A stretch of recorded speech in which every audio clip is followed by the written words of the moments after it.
Signor Leonardo be her father, she would not have his head on her shoulders for all Messina, as like him as she is. I wonder if you will still be talking to Signor Benedict. Nobody marks you. My dear lady, disdain. Are you yet living?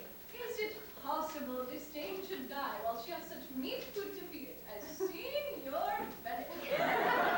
Courtesy itself must convert to disdain if you come in her presence. Then is courtesy a turncoat? But it is certain I am loved of all ladies. Only you accept them. I feel in my heart that I had not a hard heart, for truly I love none. A dear happiness to women. I would else have been troubled with a pernicious suitor. I thank God and my cold blood I am of your humor for that. I'd rather hear my dog bark at a crow than a man swear he loves me. God keep your ladyship still in that mind, so some gentleman or other shall scape it predestinate scratch face. Scratching could not make it worse, and for such a face as yours.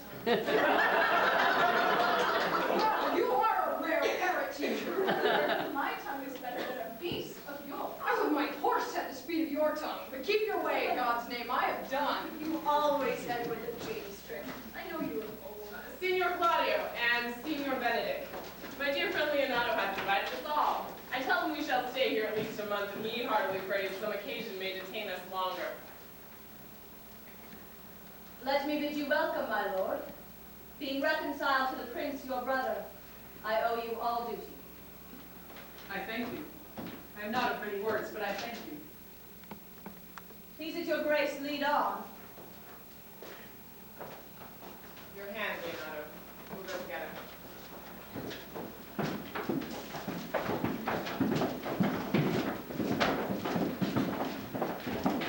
Benedict! Didst thou know the daughter, Signor Leonardo? I noted her not, but I looked on her. Is she not a modest young lady?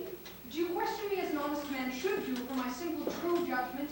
Or would you have me speak after my custom as being a professed tyrant to their sex? No, I pray thee, speak in sober judgment.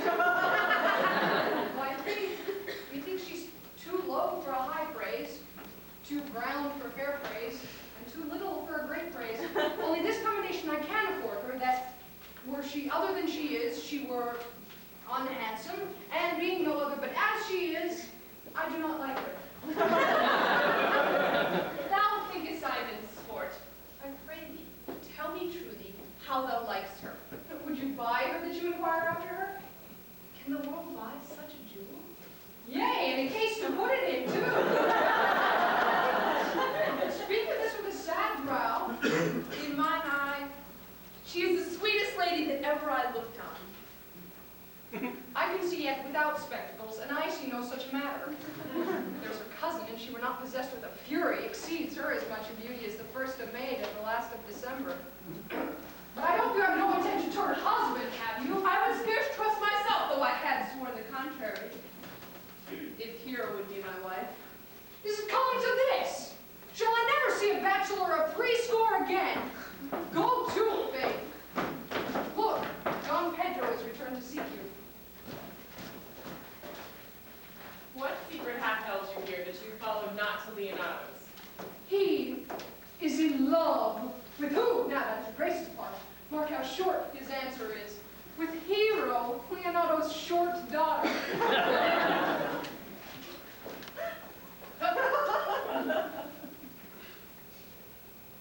Amen if you love her, but the lady is very well worthy. You speak this to fetch me in, my lord. By my troth, I speak my thoughts. And in my faith I spoke mine. And by my two faiths and troths, my lord, I spoke mine. That I love her, I feel. That she is worthy, I know. That I neither feel how she should be loved, nor know how she should be worthy, is the opinion that fire cannot melt out of me. I will die in it at the stake. Thou wast ever an obstinate heretic in the despite of beauty.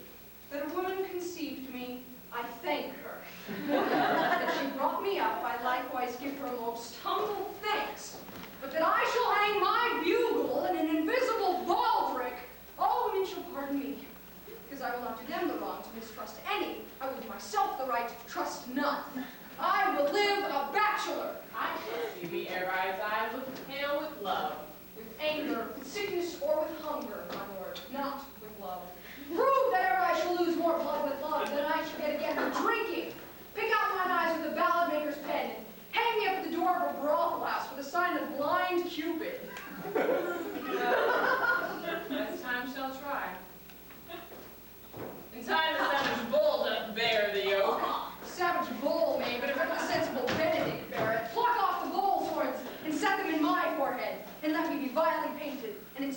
letters as they write. Here is a good horse to hire. Let them signify under my sign. Here you may see Benedict, the married man. In the meantime, Signor Benedict, repair to Leonatus. Commend me to him and tell him I will not fail him at supper. For indeed, he hath made great preparation. Examine your conscience. And so I leave you. My liege, your highness now may do me good. My love is thine to teach. Teach it but how, and thou shalt see how apt it is to learn. Any hard lesson that may do thee good. Hath Leonato any son, my lord?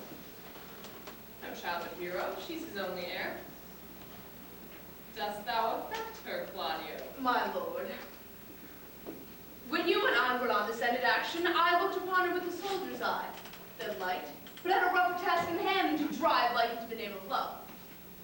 But now I am returned, and those forethoughts have left their places vacant, and their rooms come thronging. Soft and delicate desires!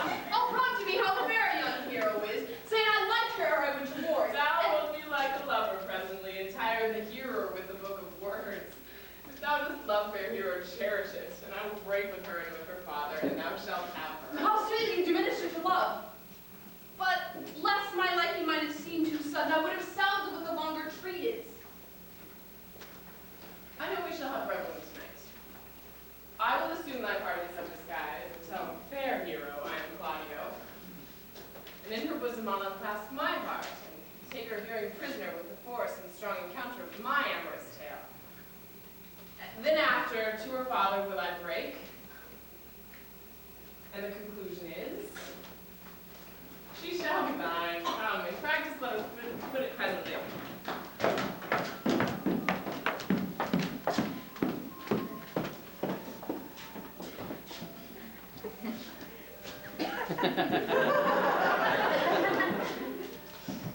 How now, brother? Where is Balthazar? Have he provided this music? Oh, he is very busy about it, good brother. I can tell you strange news that you yet dreamt not of. Are they good? If that stamp them, they have good cover.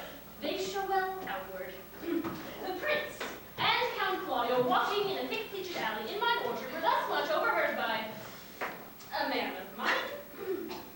The prince discovered to Claudio that he loved my niece, your daughter, and meant to acknowledge it this night in a dance, and if he found her accordant, and to seize the present time by the top and instantly break with you of it. Hath the man any wit that told you this? Good sharp fellow. I will send for him, and you can question him yourself. No, no. We will hold it as a dream till it appear itself. But I will acquaint my daughter with all, that she may be the better prepared for an answer, if peradventure this be true. Go you and tell her of it.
fair weather that you make yourself.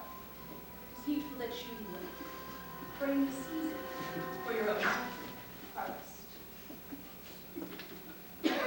I had rather be a canker in the hedge than a rose in his voice. And it better fits my blood to be disdained of all than to fashion a carriage to rob love from any. In this, though I cannot be said to be a flattering honest man, it must not be denied that I am a plain feeling of filth. I am trusted with a muzzle and enfranchised with a clog. Therefore, I have decreed not to sing in my cage. If I had my mouth, I would fight. If I had my liberty, I would do my life. In the meantime, let me be that I am. Seek not to alter me. You make no use of your discontent. I make all use of it, for I use no thing. Comes here. What news, men?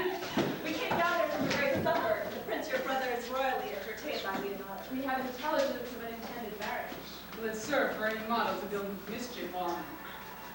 What is he for a fool that betroths himself to unquietness? Mary, it is your brother's right hand. Ooh, the most exquisite study. A proper squire. And which way looks he? Mary, our hero, the daughter and heir of Leonardo. A very forward march, chick. I came you to this. I heard it agreed upon that the prince, having obtained hero for himself, should give her to Count Claudio. Come. This may prove food to my displeasure. That young startup hath all the glory of my overthrow. If I can cross him anyway, I bless myself every way. You are all sure it will assist me. To the death, my lord. Let us to the great supper. Their cheer is the greater than I am subdued. If the cook were of my mind.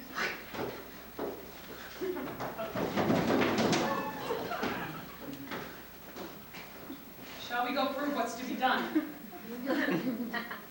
We wait upon your lordship.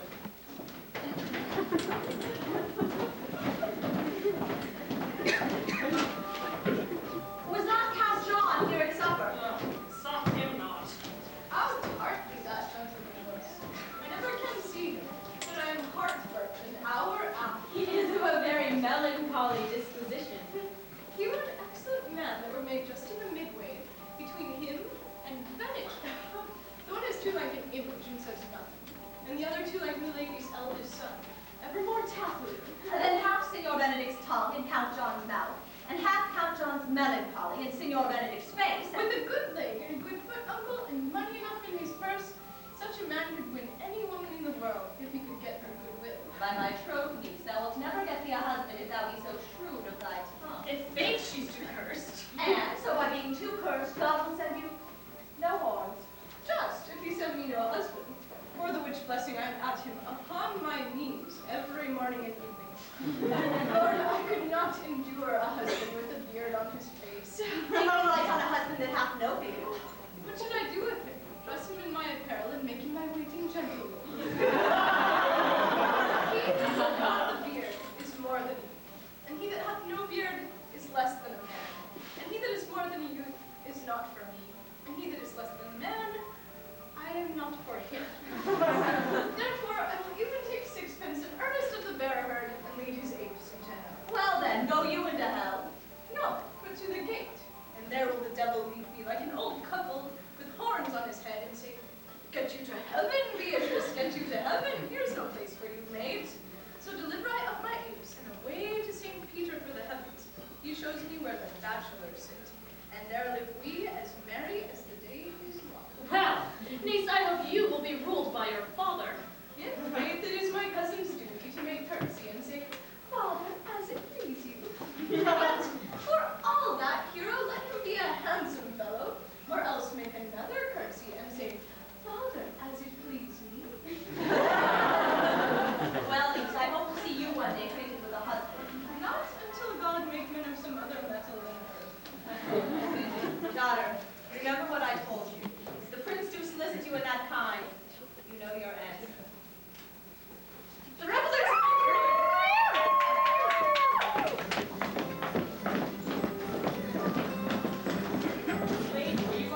So you walk softly and look sweetly and say nothing. I'm yours for the walk, especially when I walk away. With me in your company. I may say so when I please, When pleased to say so. but I like your favor. For God, defend the loop should be like the case. Speak low if you speak loud. Well, I would you did like me, So would not I, dear, for I have many ill qualities. which is what? I say my prayers aloud. I love you the better. Here's may cry amen. God match me with a good answer. Amen. And God keep him out of my sight when the dance is done. Answer, Lord. No more words. The clerk is answered. I know you well enough. You are Signor Antonio. Edward, I am not. I know you by the waggling of your head. Tell you to I do but counterfeit. I never do him so ill well, unless you were the very man. You are he. You are he. Edward, I am not. Come, do you think I do not know you by your excellent wit? Can virtue hide itself? Go to, Mom, you are he. Graces will appear, and there's him. Will you not tell me who told you so? No, you shall pardon me. Nor will you not tell me who you are. Not now.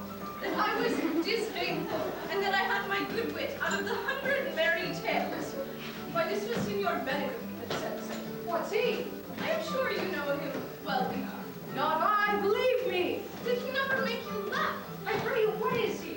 Like, he's the prince's jester. Very dull fool.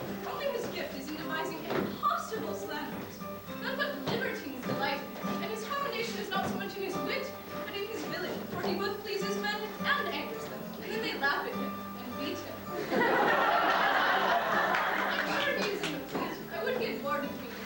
When I know the gentleman, I'll tell him what you say. Do. He'll but break a comparison or two on me, which peradventure not marked or not laughed at, strikes him into melancholy. Then there's a part which we must save for the fool, and no supper that night. We must follow the leaders. In every good thing.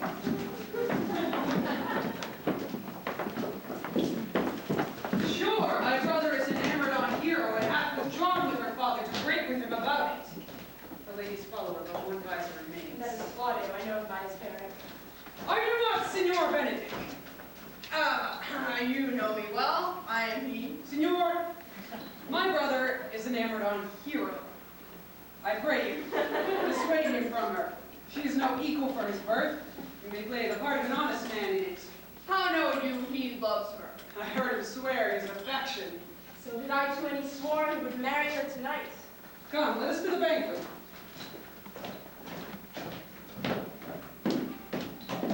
Thus answer I in the name of Benedict. To hear these ill news with the ears of Claudio. 'Tis certain so. The prince rules for himself. Friendship is constant in all things, save in the opposite affairs of love. Therefore all hearts in love use their own tongues. Let every eye negotiate for itself and trust no agent. For beauty is a witch against whose charms faith melteth in the blood. This is an accent hourly proof, which I mistrust not. Farewell, therefore, hero. Count Claudio,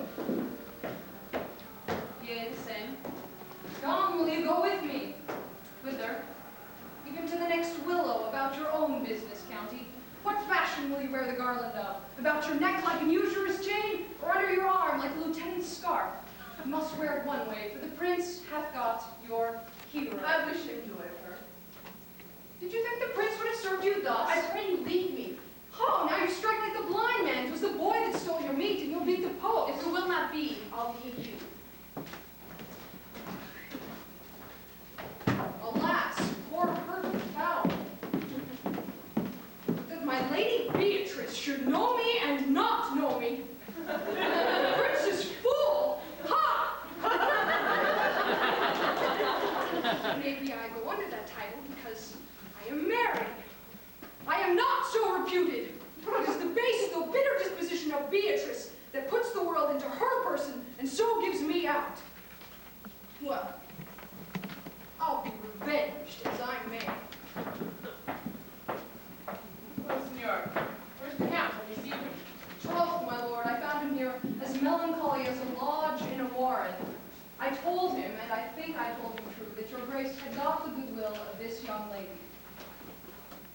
Lady Beatrice have a quarrel to you. The old man that danced with her told her she is much wronged by you. Oh, she misused me past the endurance of a block. And oh, what a relief I would have answered her. She told me, not thinking I had been myself, that I was the prince's jester, huddling jest upon jest with such impossible conveyance upon me that I stood like a man at a mark with a whole army shooting at me. She speaks poniards and every word stabs. Her breath were as terrible as her terminations. There were no living near her. She defected to the North Star. Certainly, while she is here, a man may live as quiet in hell as in a sanctuary, and people sin upon purpose, because they would go thither. So indeed, all disquiet, horror, and perturbation follows her. Look, here she comes.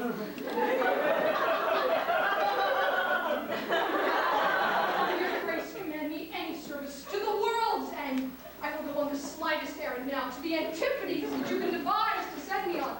I will fetch you a toothpicker now from the furthest inch of Asia to do any massage to the pygmies, rather than hold 3 words conference with this harpy. You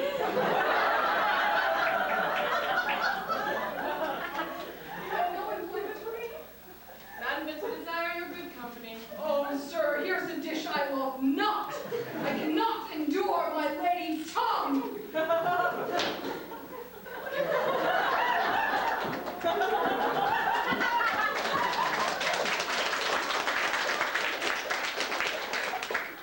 lady, come. You have lost the heart of Signor Benedict. Indeed, my lord, he lent it me a while, and I gave him use for it. A double heart for his single one. Marry, once before he won it of me with false dice. Therefore your grace may well say I have lost it. You have put him down, lady. You have put him down. So, he should do me, my lord, lest I should prove the mother of fools. I have brought the Count Claudio, whom you sent me to see. How now, Count? Wherefore are you sad? Not sad, my lord. How then, sick? Not sick, my lord. The Count is neither sad nor sick, nor merry nor well, but civil, Count, civil as an orange, and something of that jealous complexion. Take, lady, I think you're blazoned to be true, though I'll be sworn if he be so. His conceit is false. Come, Claudio, I've wooed in my name, and fair hero is won. And broke with her father, and his goodwill obtained. And God give me joy. Count, take of me my daughter, and with her my fortunes. His grace hath made the match, and all grace say amen to it. Speak, Count, 'tis your cue. Silence is the perfectest herald of joy. I were but little happy if I could say how much. Lady, as you are mine, I am yours. I give away myself for you, and dote upon the exchange. Speak, cousin, or if you cannot, stop his mouth with a kiss, and let not him speak neither.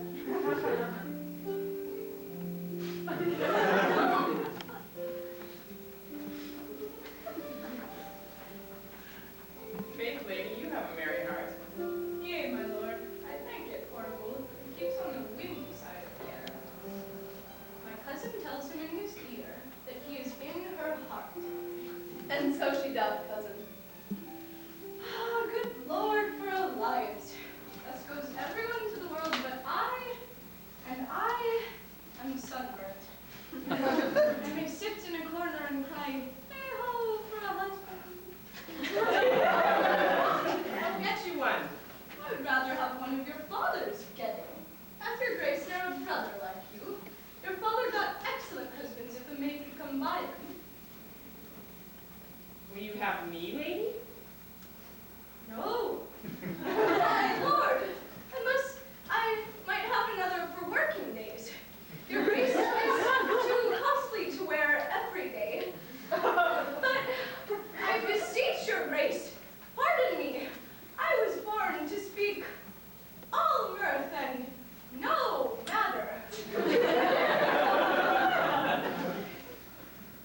sure hear tell of a husband. No, by no means. She mocks all her wooers out of suit.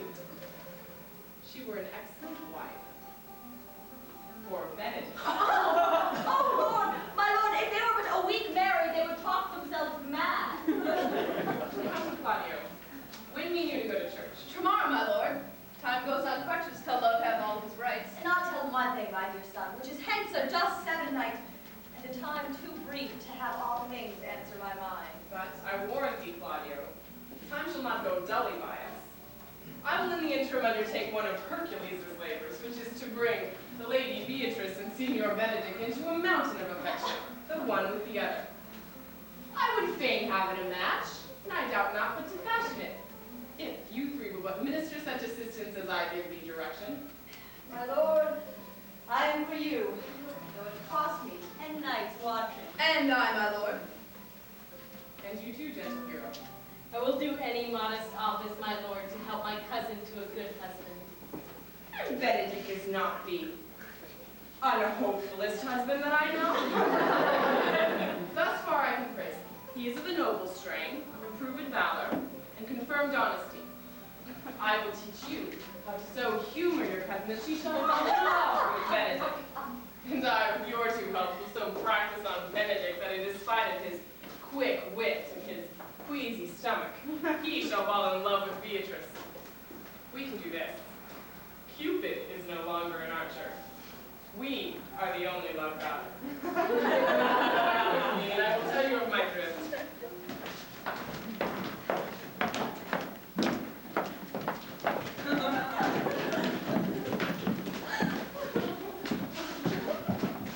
It is so!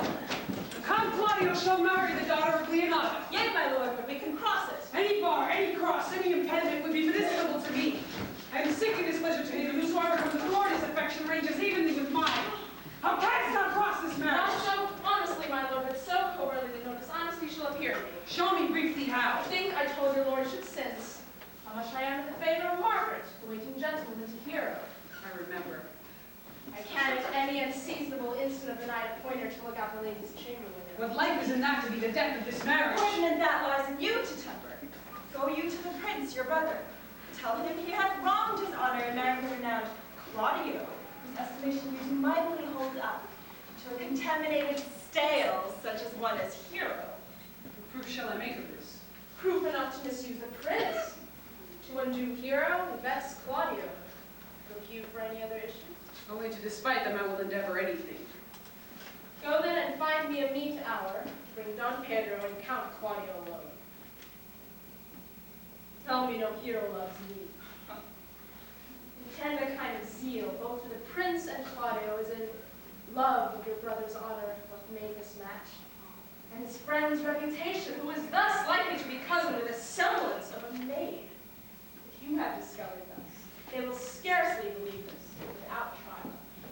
Often of instances, which shall bear no less likelihood than to see me at a chamber window. Hear me call Margaret hero, hear her term me Claudio, and bring them to see this the very night before the intended wedding. For I will so fashion the matter, the hero shall be absent. And there shall be such seeming truth of hero's disloyalty, that jealousy shall be called assurance, no preparation of the throne. Girl this to what adverse issue it can. Be cunning in workiness, and I fear 1,000 ducats. Be thou constant in your accusation, and my cunning will not shame you. I will presently go learn their day of marriage.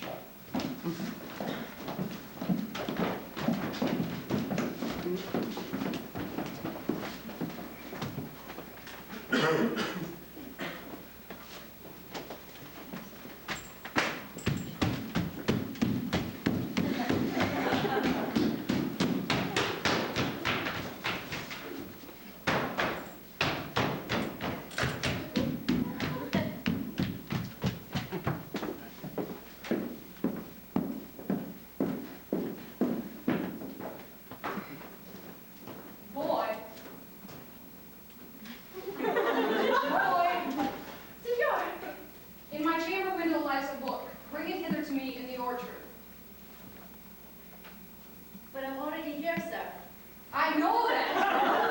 Our Captain Henson here again.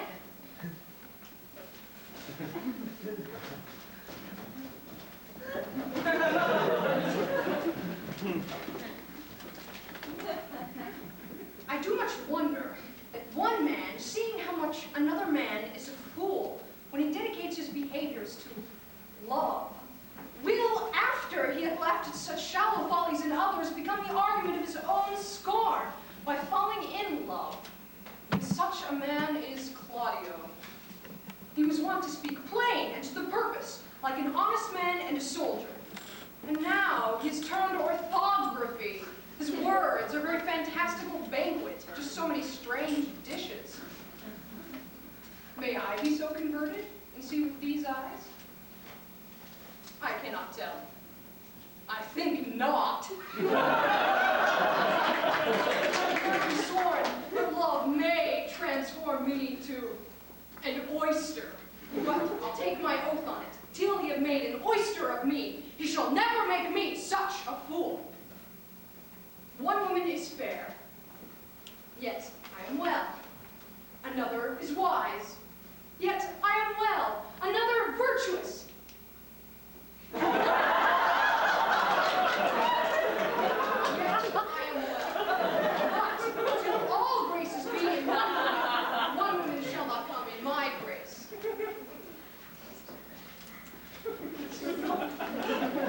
Rich she shall be, that's certain. Wise, or I'll none.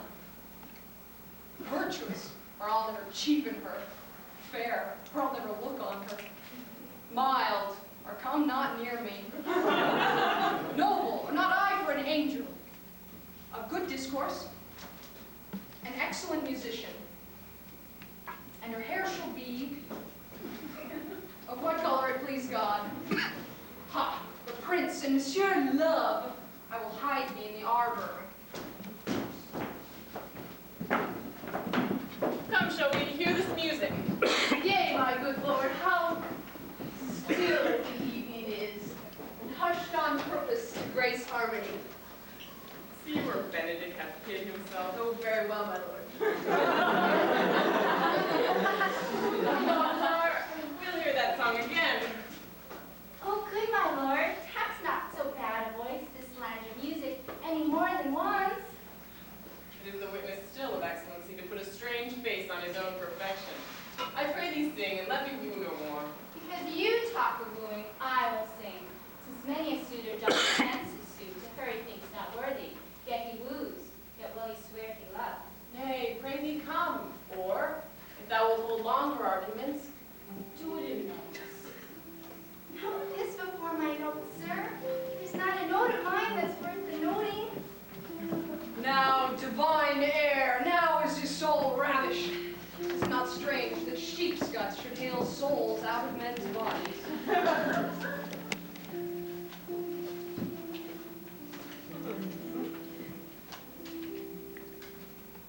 Sigh no more, lady, sigh no more, and what is even ever, one fancy and one ashore, to one be constant and go, but let them go, and he's like body, working all your sounds, what the hey, naughty, naughty, sing no more to tease, sing no more, less delicate, not a man that ever sounds impersonally be, then sign up so, but let them go, and be blithe and bonny, conversing all your sounds of words, hey, naughty, naughty.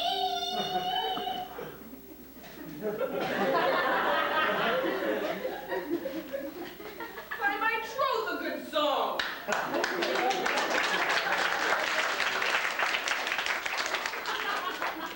No singer, my lord. No, no, faith, thou singest well enough for a ship. Had been a dog that should have howled thus, they would have hanged him. Yea, Mary, dost thou hear, Balthazar? I pray thee get us some excellent music, for tomorrow night we would have it at the Lady Hero's chamber window. Very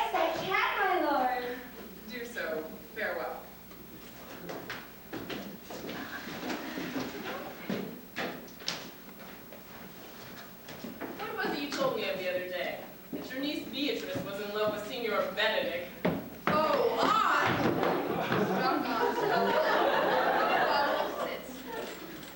I did never think that lady to have loved any man. No, nor I neither. But most wonderful that she should so dote on Signor Benedict, whom she hath in all outward behavior seemed ever to abhor. Is it possible? Maybe she doth but counterfeit. Oh God, counterfeit! There was never counterfeit of passion came so near the life of passion, and she discovers it. Why, what affection passion shows she? Faith the hope well, this fish will play. What next?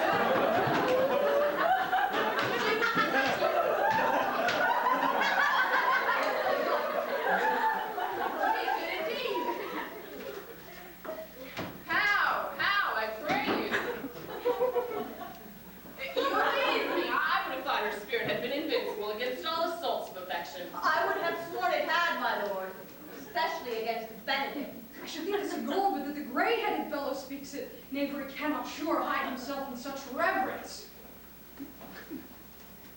He has taken up the infection. Hold it up. Has she made her affection known to Benedict? No, and swears she never will. That's her torment. You were good that Benedict knew of it by some other. To what end, my lord? He would but make a sport of it and torment the poor lady worse. She's an excellent, sweet lady, and out of all suspicion, she is virtuous. And she is exceedingly wise. And everything but in loving Benedict. Oh, my lord. That is so tender a body. We have 10 proofs to 1 that blood hath the victory. Would she have bestowed the stonage on me, I would have dapped all other respects and made her half myself. Let me go seek Benedict and tell him of her love. Very good, thank you. Hero thinks surely she will die. For she says she will die if he love her not. She will die if he woo her. She will die if he do not love her. Rather than fade one breath of her accustomed crossness. She doth well. If she should make tender of her love, 'tis very possible he'll scorn it. For the man, as you know all, hath a contemptible spirit. Oh!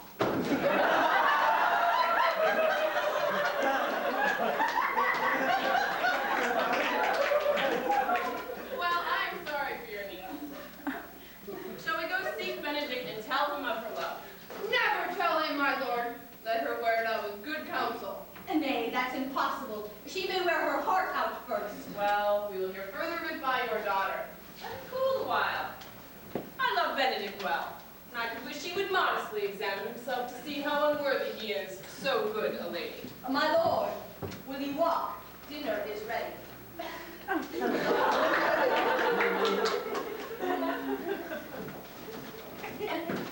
If he do not dote upon her thus, I will never trust my expectation. Let there be the same net spread for her. That will your daughter and her gentlewoman carry. The sport will be when they hold one an opinion of the other's dotage in no such matter. Let us send her to call him into dinner.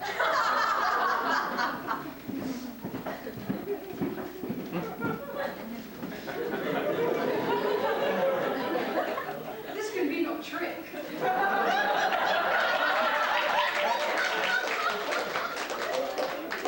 The conference was sadly born. They have the truth of this from Hero. They seem to pity the lady. Love me? Why, it must be requited. I hear how I am censured. They say I will bear myself proudly if I perceive the love come from her.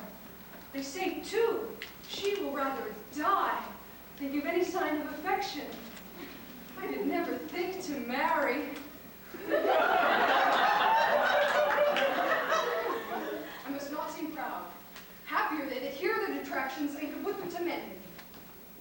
They say the lady is fair. 'Tis a truth I can bear them witness. And virtuous, 'tis so, I cannot reprove it. And wise, but for loving me. My betrothed is no addition to her wit, nor no great argument of her folly. For I will be horribly in love with her. I may, perchance, have some odd quirks and remnants of wits broken on me because I have railed so long against marriage. But doth not the appetite alter? A man loves the meat in his youth that he cannot endure in his age. Shall quips and sentences and these paper bullets of the brain awe a man from the career of his humor? No! The world must be peopled. When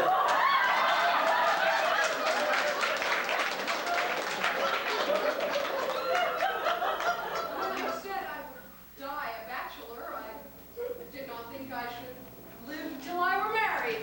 Here comes Beatrice. I say she's a fair lady. I can spy some marks of love in her. Against my will, I am sent to bid you come in to dinner. Here, Beatrice. I thank you for your pains. I took no more pains for those thanks than you take pains to thank me. If it had been painful, I would not have come. You take pleasure, then, in the message. Yea, just so much as you may take upon a knife's point.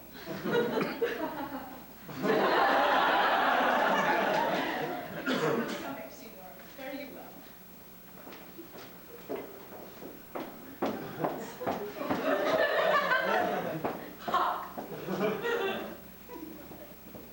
Against my will, I am sent to bid you come in to dinner.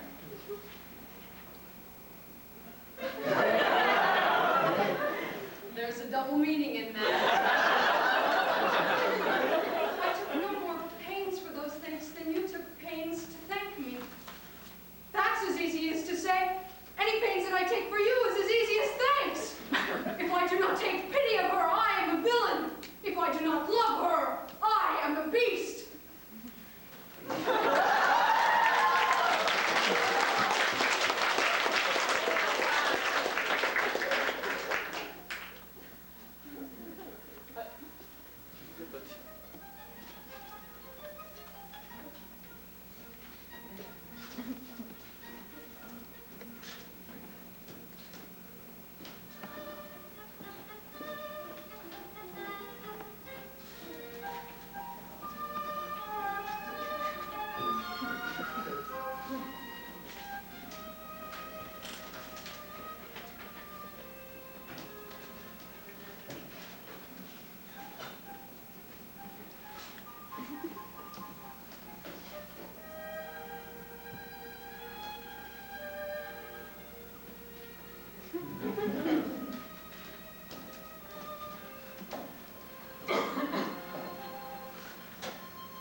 There shalt thou find my cousin Beatrice proposing with the prince and Claudia.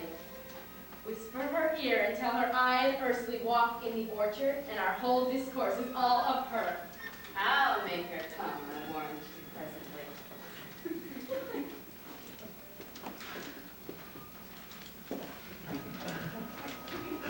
Now, Ursula, when Beatrice doth come, my talk to thee must only be of Benedict. When I do name him, let it be thy part to praise him more than ever man did merit. My talk to thee must be how Benedict is sick in love with Beatrice. Of this matter is little Cupid's crafty arrow made that only wounds by hearsay. Now begin. For Beatrice, like a lapwing, runs close by the ground to hear our conference. Pleasantest agonies to see the fish caught with her golden oars a silver stream, and immediately devour the treacherous bait. So idly for Beatrice, who even now is couched in the woodbine coverture. Do you not my heart for dialogue? Then go we near her, that her ear lose nothing of the false, sweet bait that we lay for us. No! Truly, Ursula, she is too disdainful. I know her spirits are as coy and wild as haggards of the rock. But are you sure that Benedict loves Beatrice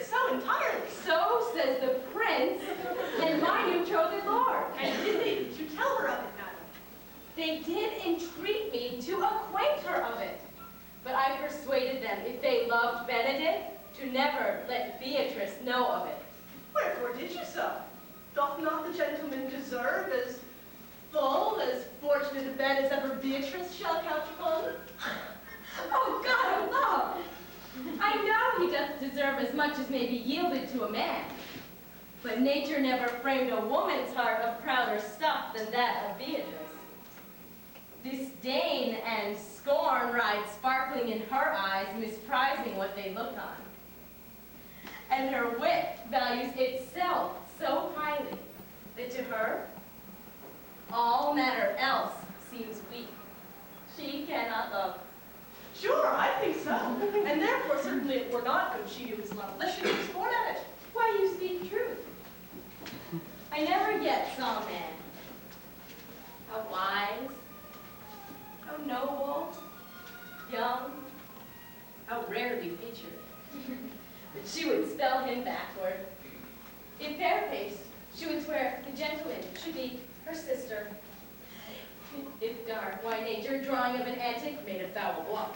If tall, a lance very ill held. If low, an agate very vilely cut. If speaking, why a vein blown with all winds. If silent, why a block moved with none. So turns she every man the wrong side out, and never gives to truth and virtue that which simpleness and merit purchaseth. Sure! No, not to be so odd and from all fashions as Beatrice's cannot be commendable. But who dare tell her so? If I should speak, she would mock me into air, laugh me out of myself, press me to death with wit. Therefore, let Benedict, like covered fire, consume away in sighs, waste inwardly, were a better death than die with mocks. Yet, tell her of it. Hear what she will say. No, truly. Rather, I will go to Benedict and counsel him to fight against his passions. And truly I'll devise some honest slanders to stain my cousin with. One doth not know how much an ill word may have poisoned liking. How? Do not do your cousin such a wrong. She cannot be so much without true judgment, having so swift and excellent a wit as she is prized to have, as to refuse so rare a gentleman as Signor Benedict. He is the only man of Italy. Always accepted, my dear Claudio. I pray you be not angry with me, Madam, speaking of my Signor Benedict, for shape, forbearing, argument, and valor, goes foremost in report through Italy. Indeed, he hath an excellent good name. His excellence did earn it ere he had it. When are you married, madam? Why, every day tomorrow. Come, go in. She's lying, God, I warrant you. We have caught her, madam. If it proves so, then loving goes by halves. Some Cupid kills with arrows, some with traps.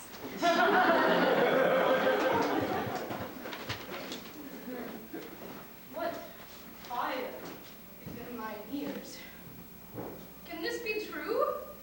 Stand I condemned for pride and scorn so much?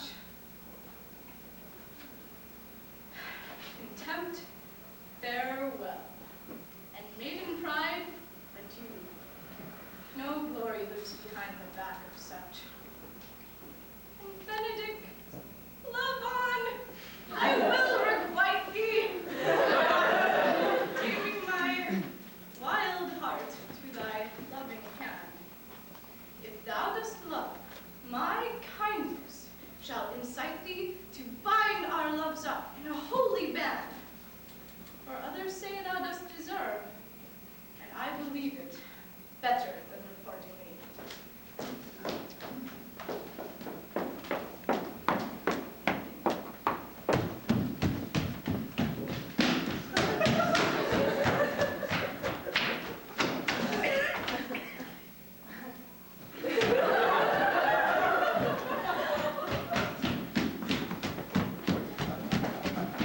I do but stay until your marriage be consummate, and then go out toward Aragon. I'll bring you thither, my lord, if you vouchsafe me. Hey, that would be as great a swell in the new gloss of your marriage as to show a child his new coat. Forbid him to wear it. I will only be bold with Benedict.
pinned by a loop string and uncovered by stops.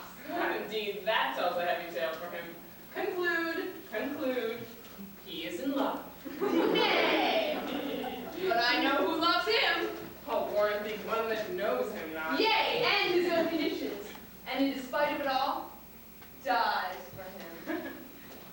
She shall be buried with her face upwards. Is this no charm for the toothache? Old Signor, walk aside with me. I have studied 8 or 9 wise words to speak to you, which these hobby horses must For my life, to break with your daughter Beatrice? 'Tis even so. Here when Margaret and Linus played their part with Beatrice, and then the two bears will not fight one another when they meet.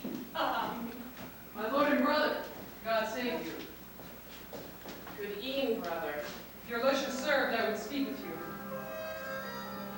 In private. If it please you, yet Count Claudio may hear, for what I would speak of concerns him.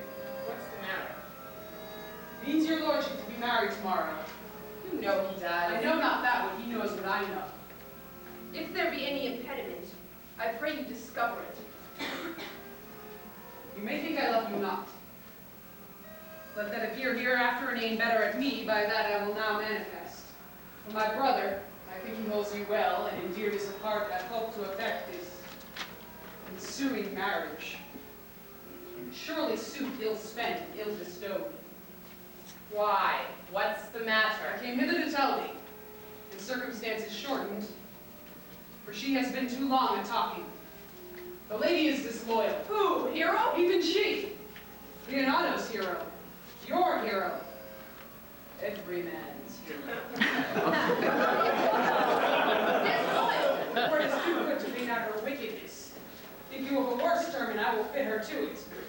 Wonder not till further warrant. Go but with me tonight. You shall see her chamber window entered, even the night before her wedding day. If you love her then, tomorrow, wed her. But it would better fit your honor to change your mind. May this be so. I will not think it. If you dare not trust that you see, confess not that you know. If you will go with me, I will show you. And when you have seen and heard enough, proceed accordingly. If I see anything tonight, why shouldn't I wed her tomorrow in front of the congregation? There will I shame her. And as I wooed with thee to obtain her, I will join with thee to disgrace her. I will disparage her no farther. Bear coldly but till midnight, and let the issue show itself. Day untowardly turned. A mischief strangely thwarted. Well played, right well prevented. So you say, you see the sequel.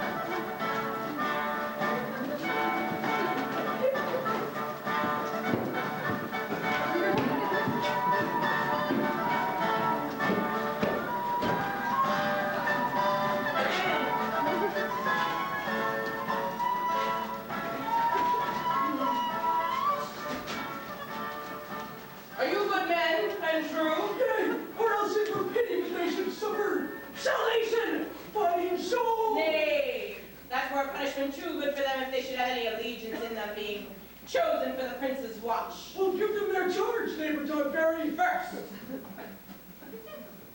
Who think you the most disartless man to be constable? You Kickster or George Seacole, for they can write and read. Come hither, neighbor Seacole. God hath blessed you with a good name.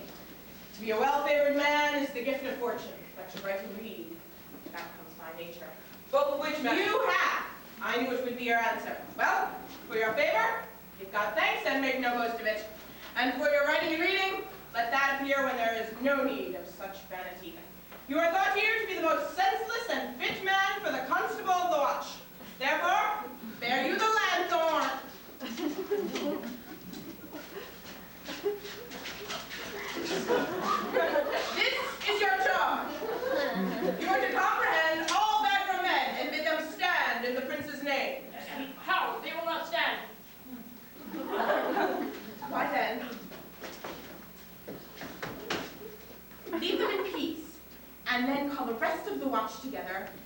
thank God you are rid of a knave. If he will not stand when he is bidden, he's none of the prince's subjects.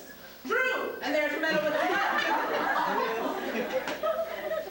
You shall make no noise in the streets, for a watch to babble and to talk is most tolerable and not to be endured. We would rather sleep than talk. We know what belongs to watch. Why, you speak like an ancient and most quiet watchman. For I do not see how sleeping should offend. Only have a care that your bills be not stolen. You are to call at all the alehouses and bid them that are drunk to get them to bed. How? They will not.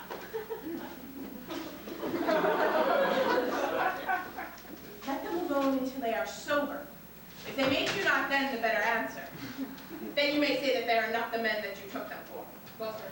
If you meet a thief, you may suspect him by virtue of your office to be no true man. And for such type of men, the less you meddle or make with them, the more for your honesty. If we know a man to be a thief, may we not lay hands on him? Truly, by your office you may. But the most peaceable way for you, if you do meet a thief, is to let him show himself what he is and steal out of your company. You have always been called a merciful man, partner. Truly, I was not hung a dog by my will. If you hear a child cry in the night, you must call to the nurse and bid her to still it. How? If the nurse is sleeping, will not hear us. Then leave them in peace. Let the child wake her with crying. For the lamb who will not hear her sheep when it baas will never answer a calf when she bleats. 'Tis very true. This is the end of the charge. Well, masters, good night. Any matter of great chances, call up me. Keep your close counsel and your own, and good night. Come, neighbor.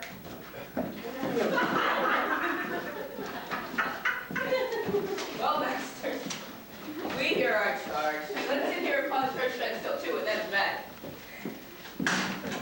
One word more.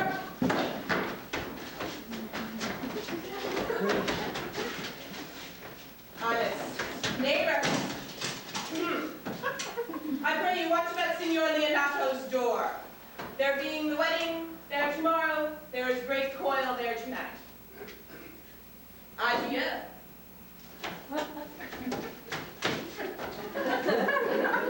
Be vigilant, I beseech you.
so dear.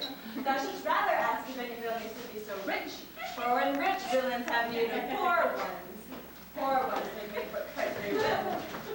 I wonder at it.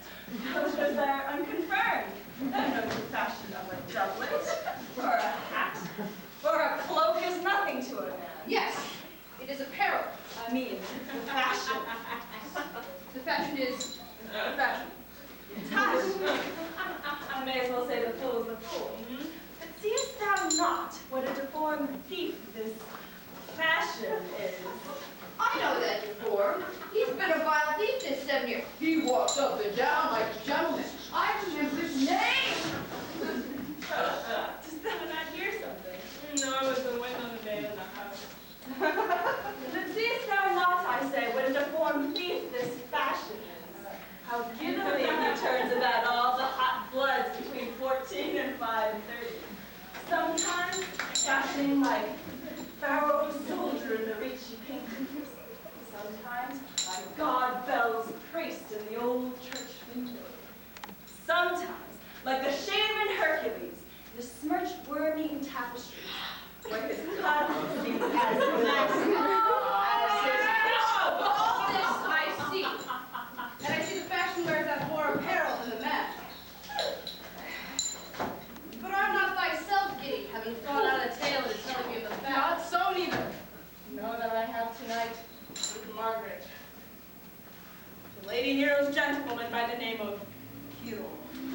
She leads me out her chamber window, bids me 1,000 times good night. I tell this tale finally.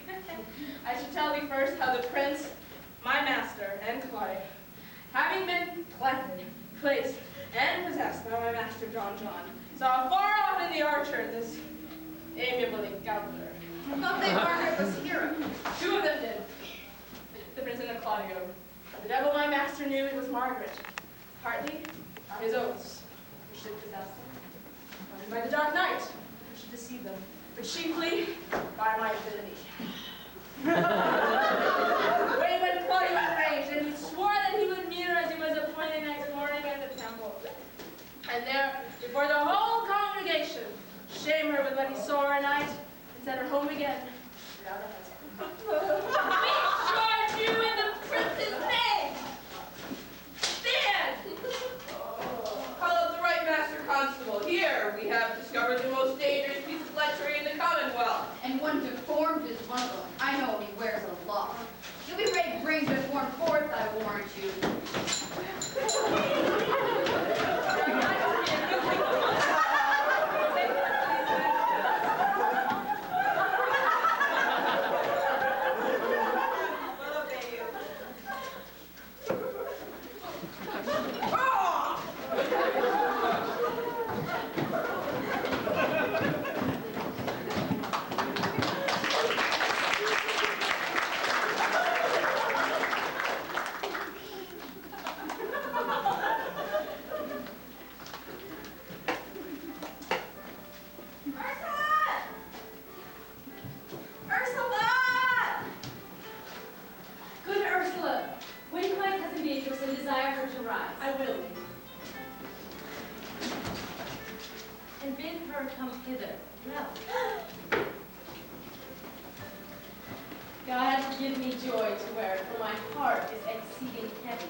God help me!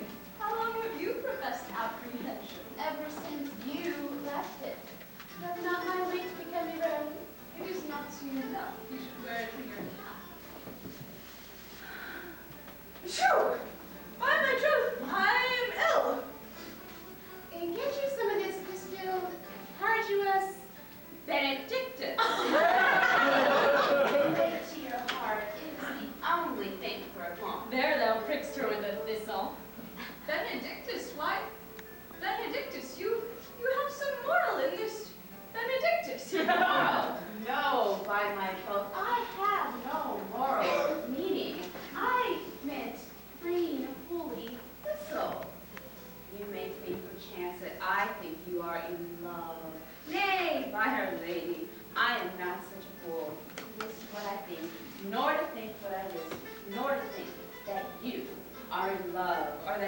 will be in love, or that you even can be in love.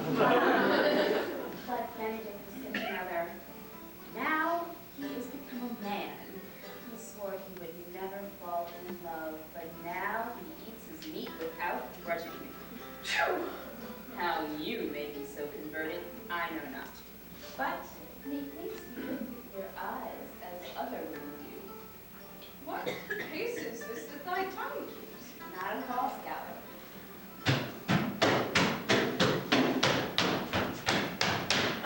Madame withdraw. Prince and Count, Cedar, Benedict, Don John, and all the gallants of town are not touching. Good cause, good man, good Ursula.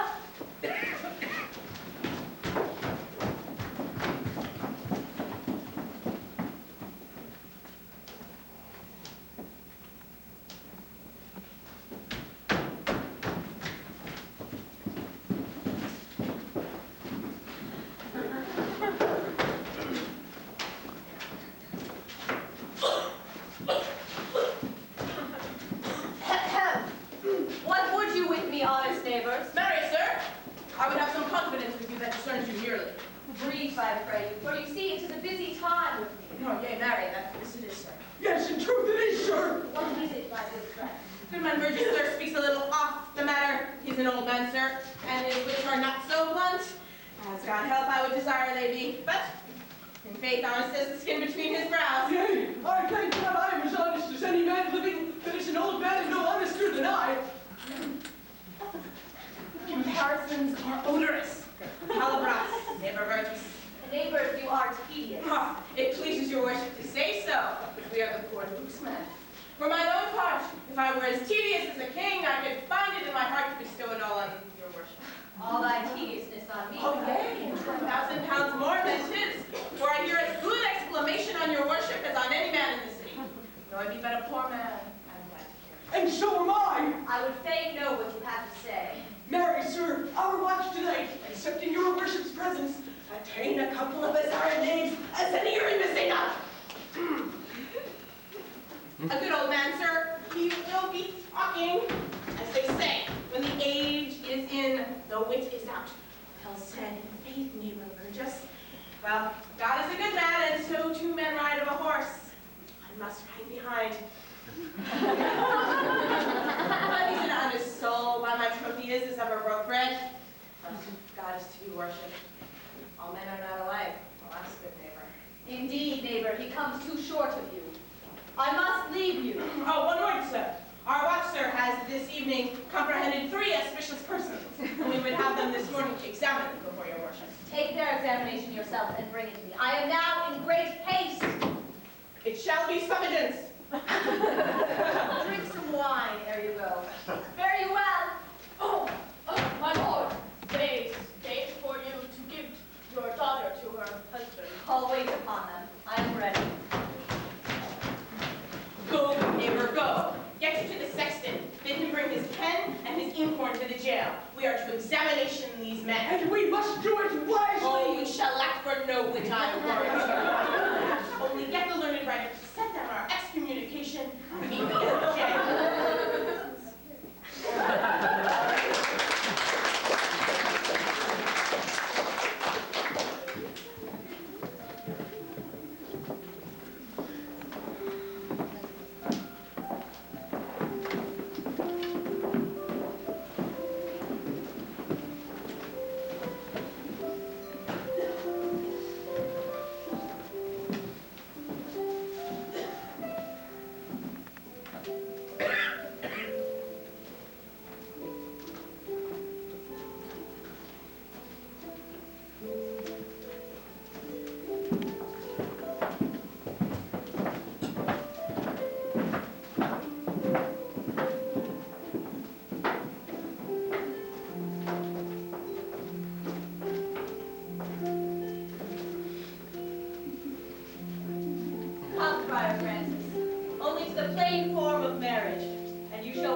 Afterwards.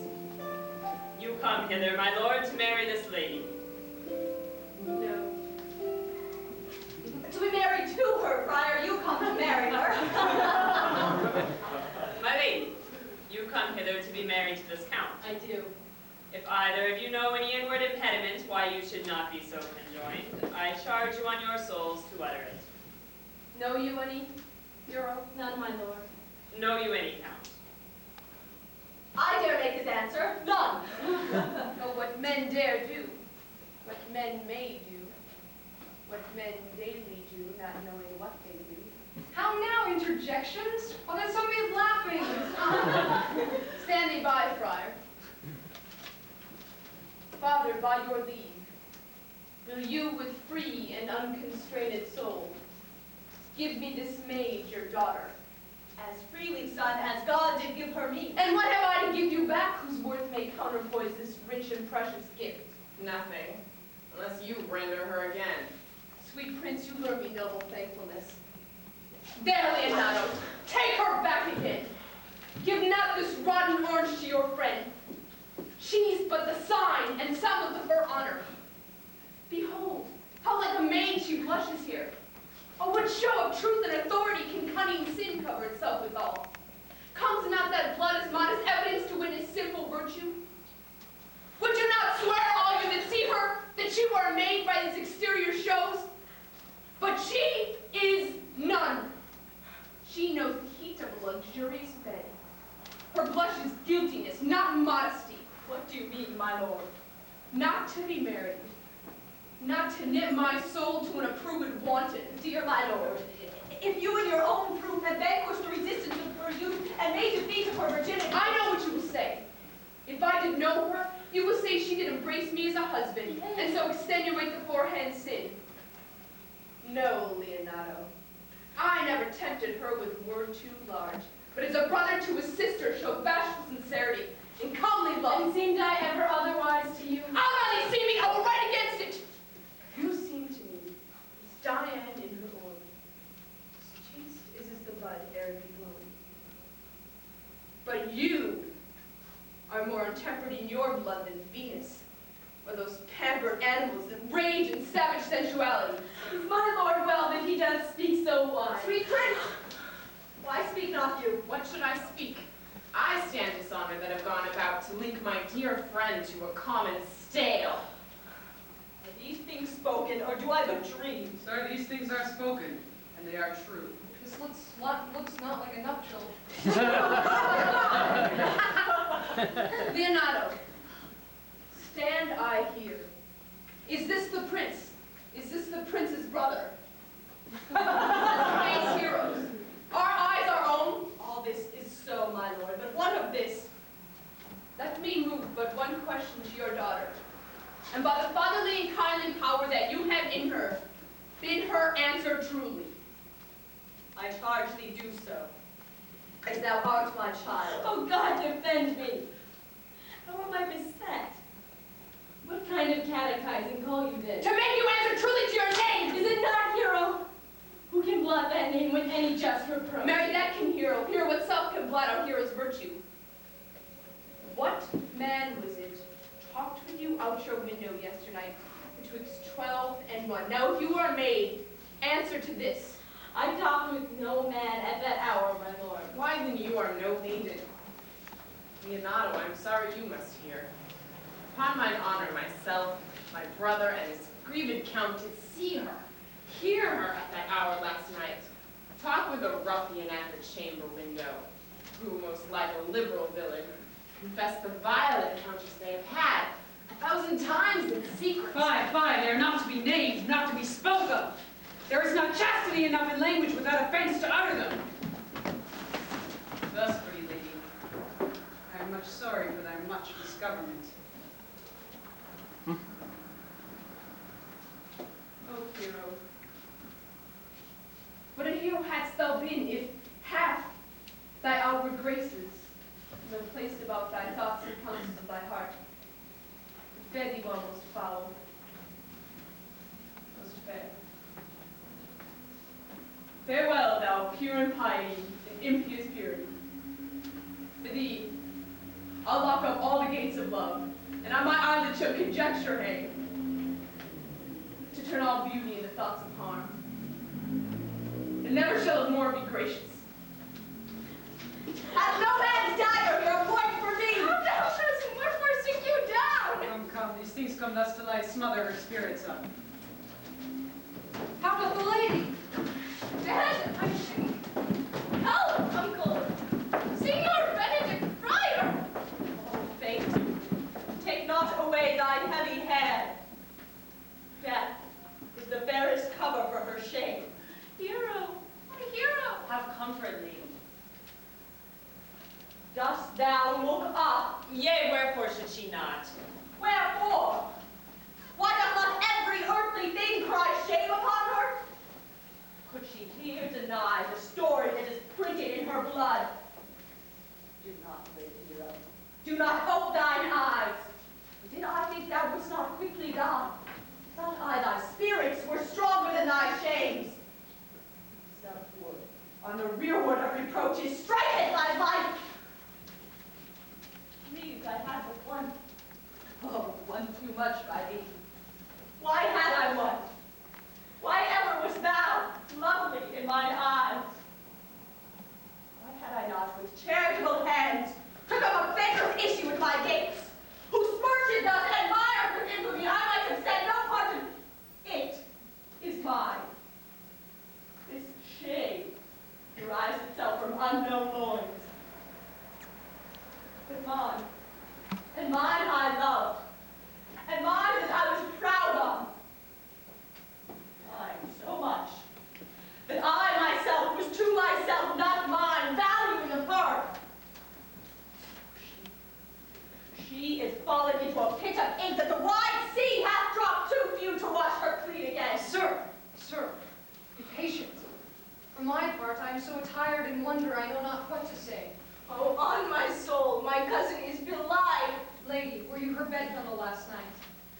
No, truly not.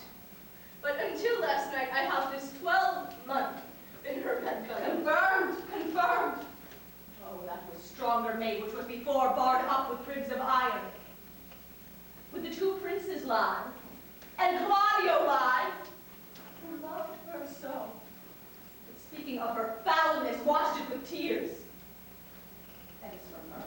Let her die! Hear me a little, for I have only silent been so long and given way unto this course of fortune by noting of the lady.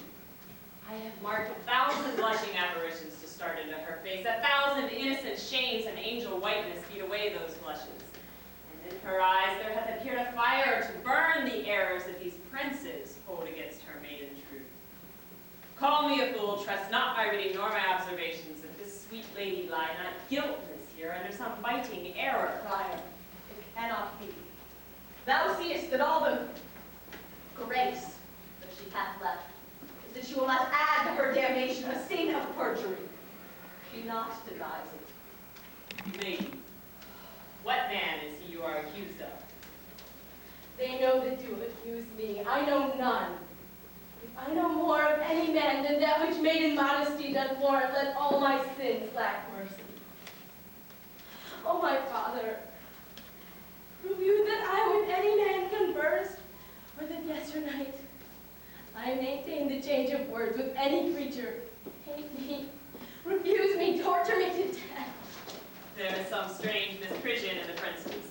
Two of them have the very bent of honor, and if their wisdoms be misled in this, the practice of it lives in John the bastard, whose spirits toil in frame of villainies. I know not. If they speak truth of her, these hands shall tear her. They do but wrong her honor. The proudest of them shall well hear of it. Time hath not yet so dried this blood of mine, nor age so eat up my invention, nor fortune made such havoc of my means, nor my bad life left me so much of friends. But they shall find a weight in such a kind, both strength of limb and policy of mind, ability in means, and choice of friends to quit me of the brood. Pause a while, and let my counsel sway you in this case. Your daughter here the princes left were dead. Let her while be secretly kept in, and publish it that she is dead indeed. Maintain a mourning ostentation, and on your family's old monument hang mournful epitaphs, and do all rites that appertain unto a burial. What shall become of this? What will this do? Mary, this well carried, shall on her behalf change slander to remorse. That is some good. She dying, as it must be so maintained. Upon the instant that she was accused, she'll be lamented, pitied, and excused of every hearer. For it so falls out that what we have, we prize not to the worthwhiles we enjoy it. But being lacked and lost, why then we rack the value, then we find the virtue the possession would not show us whilst it was ours. And so will it fare with Claudio. When he shall hear she died upon his words, the idea of her soul shall sweetly creep into his study of imagination, and every lovely organ of her life shall come a herald and more precious habit into the eye and prospect of his soul than which he lived indeed. And then shall he mourn her, and wish he had not so accused her, though he thought his accusation true. Let this be so, and doubt not that success will fashion the event in better shape than I can lay it down in likelihood. But if all aim but this be levelled false, the supposition of the lady's death will quench the wonder of her infamy. And if it sort not well, you may conceal her, as best befits her wounded reputation in some reclusive and religious life, out of all eyes, tongues, minds, and injuries. Signor Leonardo, let the friar advise you. And though you know my inwardness and love is very much unto the prince and Claudio, yet, by mine honor, I will deal in this as secretly and justly as your soul should with your body. Being that I flow in grief, the smallest twine may be. This is well consented. Come, lady, die to live. This wedding day perhaps is but prolonged. Have patience, endure.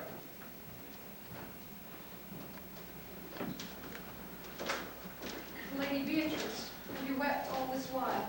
Yea, and I will weep a while longer. I will not desire that. You have no reason. I do it freely. Surely I do believe your fair cousin is wrong. How much might the man deserve of me that would right her? Is there any way to show such friendship? A very even way, but no such friend. May a man do it? It is a man's office, but not yours. I do love nothing in the world so well as you. It's not that strange. As strange as the thing I know not. It were as possible for me to say, I love nothing so well as you. But believe me not. And yet, I lie not. I confess nothing. Nor I deny nothing. I am sorry for my cousin. By the Sarah, thou lovest me. Do not swear and eat it. I will swear by it that you love me, and I will make him eat it that says I love not you. Will you not eat your word? With no sauce that can be devised to it. I protest, I love thee. Then God forgive me. What offense, sweet Beatrice? You have stayed me in a happy hour. I was about to protest. I love you. And do it with all thy heart. I love you with so much of my heart that none is left to protest.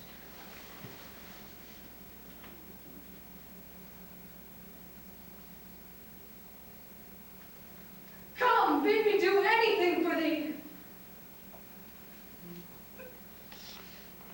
Kill. Love.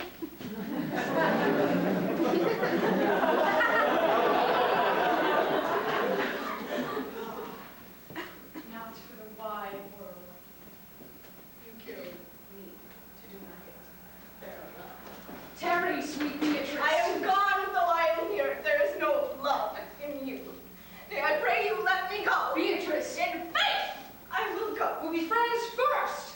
You dare easier be friends with me than fight with mine enemy. Is Claudio thine enemy? Is not approved in the height of villain that hath slandered, scorned, dishonored my kinswoman? What? Bear her in hand until they come to take hands, and then with public accusation, uncovered slander, unmitigated rancor.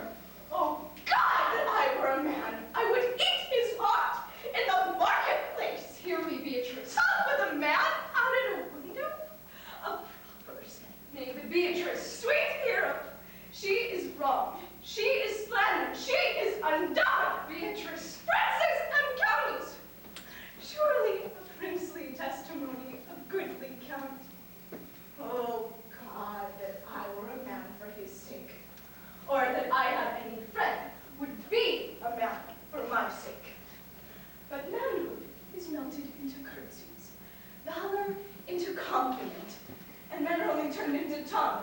and true ones too.